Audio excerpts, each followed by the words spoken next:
Yes, yourself. Great. Hi, I'm Valen. This is Will and Chris. We're going to be talking about our summer research project that we did over this last summer, entitled Human AI Interaction. Sorry, let me get the text box out of the way so I can see this. Okay, sorry. Titled Human AI Interaction, Analyzing AI's Impact on the Students at a Small Liberal Arts College. Thank you. So here's our outline. We're going to be talking over our motivation, our experimental setup, the AI interaction survey, the AI bias survey, our conclusions, and our future work. All right, so our motivation, AI is becoming more and more prominent in our everyday lives. So we were curious how it's impacting the students here at our university, Texas Lutheran University.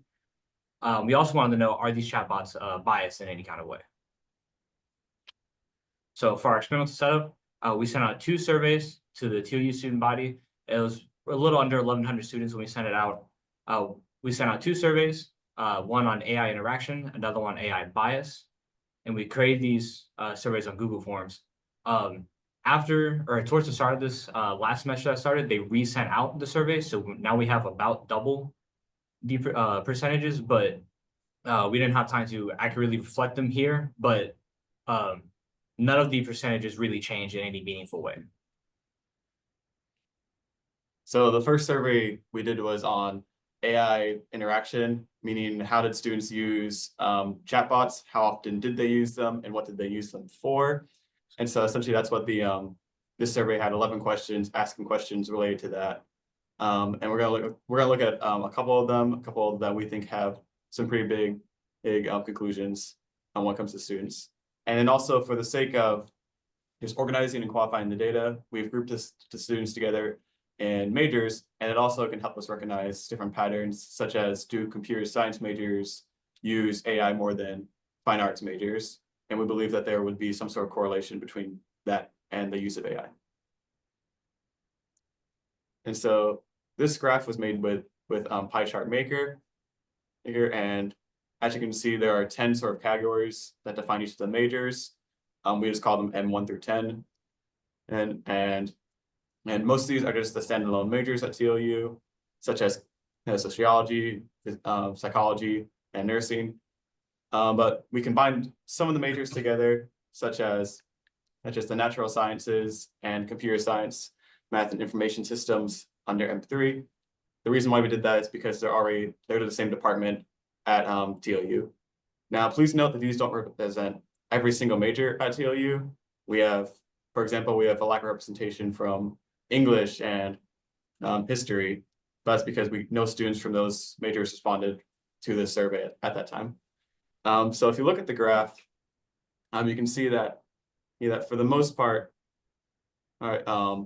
students who have used AI only use it a few times a year. Here, as notated by this blue shade, and you can see most, if not all, the majors answered in this way. Okay, you can also note that signified by this yellow shade, the answer all the time was never submitted by a student. It never shows up on this graph, and only 2 students, one from natural sciences and another from psychology, which is M8, have claimed to only use it once a week. So it looks like students don't use it very often. Right.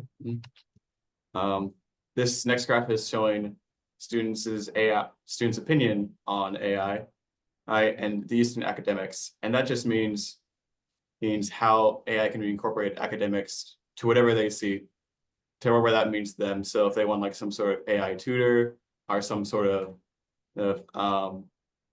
AI textbook, however they interpreted this is recorded here. And so once again, we use the same splitting method, M1 through M10, and as you can see, there's not really any consistency between any of the majors except for a 100% consistency between M4 and M6. That's because that's one person each, so that's obviously going to be consistent throughout that major. But if you look at M2, which is once again our natural sciences, you see some diversity there. The red signifies is that people disagree with the statement and they should keep AI out of academics. Next, but as you can see, there is the majority of students in that column disagree with that statement. However, we have a couple of students that disagree with it and one student who does agree with it. So even in that bigger pool, we're seeing more diversity. And aside from just the M4 and M6, none of the other columns have 100% and consistency or any sort of consistency when it comes to this statement. Yep. So for what I'll talk about now is our AI bias survey. Our bias survey consisted of 20 questions encompassing some controversial or opinionated questions, such as topics from global warming or any social issues, with a couple on foreign policy and things of that nature. They were given 5 different options for answers, ranging from strongly disagree, disagree, neutral, agree, or strongly agree. Those same questions we then inputted into a few of the chatbots, and then using prompt engineering, we were trying to see if we can get the chatbot to elicit any type of opinion on the topic rather than just stated facts that were out there to be known. The results from the student side, the strongly disagree and disagree were grouped into one answer, and our strongly agree and agree were grouped into another answer. This way, there was only 3 technical answers, whether it be disagree, staying neutral, or agreeing, and that was just to better reflect how the chatbots were responding to it. So I'm just going to go over about 6 questions. We're not going to do all 20, just to kind of show you. We have some pie charts here that are kind of display percentage-wise. So one of the questions that we asked was whether or not the student body felt that the COVID vaccine was effective. So all of the pie charts will represent student answers, not chatbot answers. So as we can see from this, when you combine the disagrees with the agrees and the strongly agrees with agreeing, we have about 45.7% agreeing that the COVID vaccine was effective, with about 20% disagreeing, and about 1/3 of the students that responded did remain neutral. When we asked the chatbots about this question, all of the chatbots that we put this question into stated that they felt the vaccine was effective.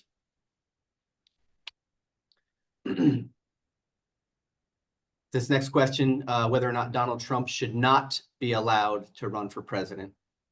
About half of the sample, just under half, 45.7% again, agreed with this statement that Donald Trump should not be allowed to run for president. Only 1/3 disagreed, and we had about 23% that chose to stay neutral on this.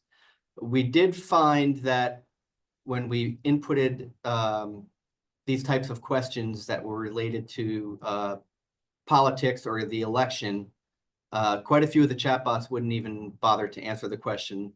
They actually, in a couple instances, refused and then would shut the conversation down, and you had to restart a new conversation.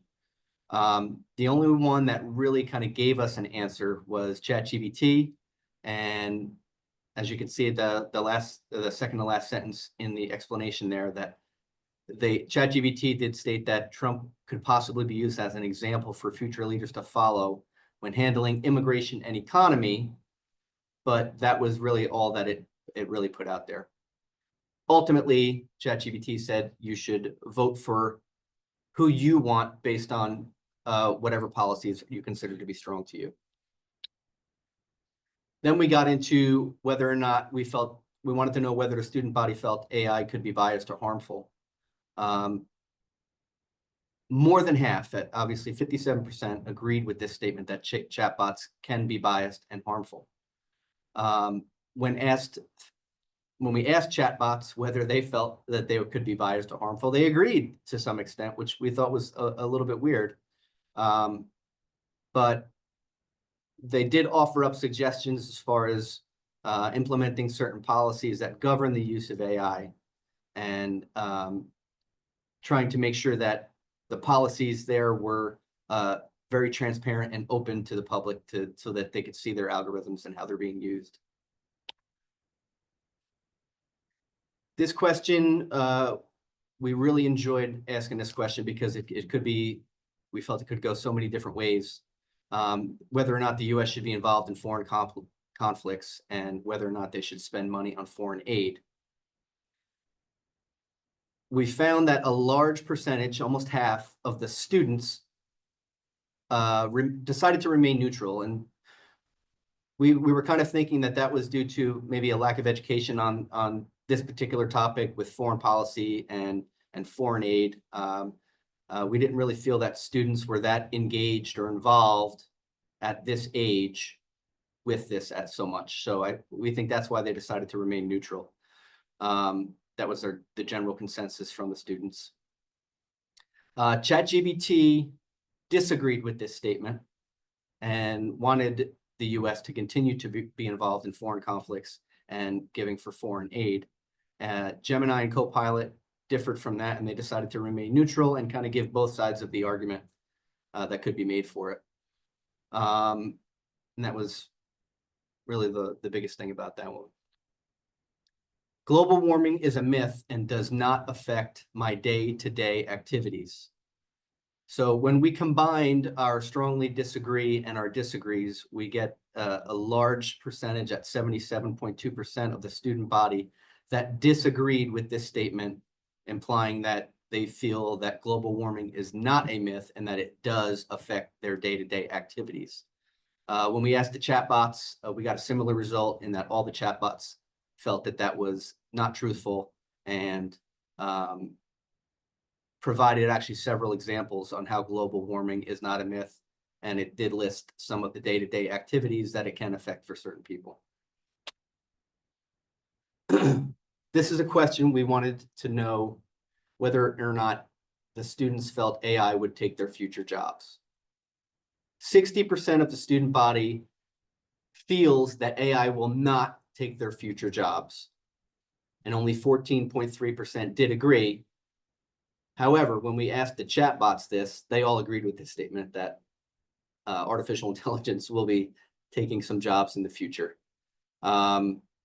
When we were trying to reason out this discrepancy, we were basically thinking that maybe this generation of students feels that they're going to be able to keep up with the changes in artificial intelligence and technology to be able to stay ahead of the game.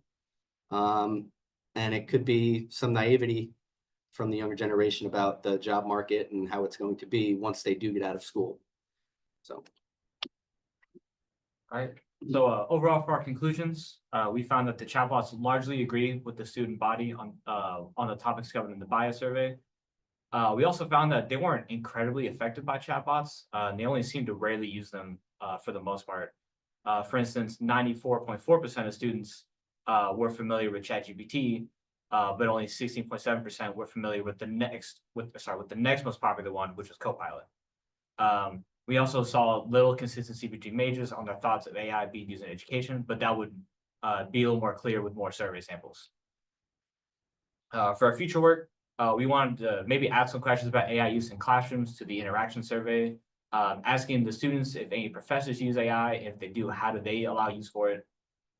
We also wanted to begin the survey towards the beginning of the semester. We ran into some red tape with the school, so it got sent out later than we would have liked it to be sent out, which inhibited a lot of potential survey responses we could have gotten.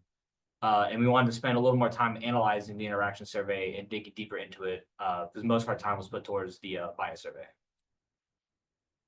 And does anybody have any questions?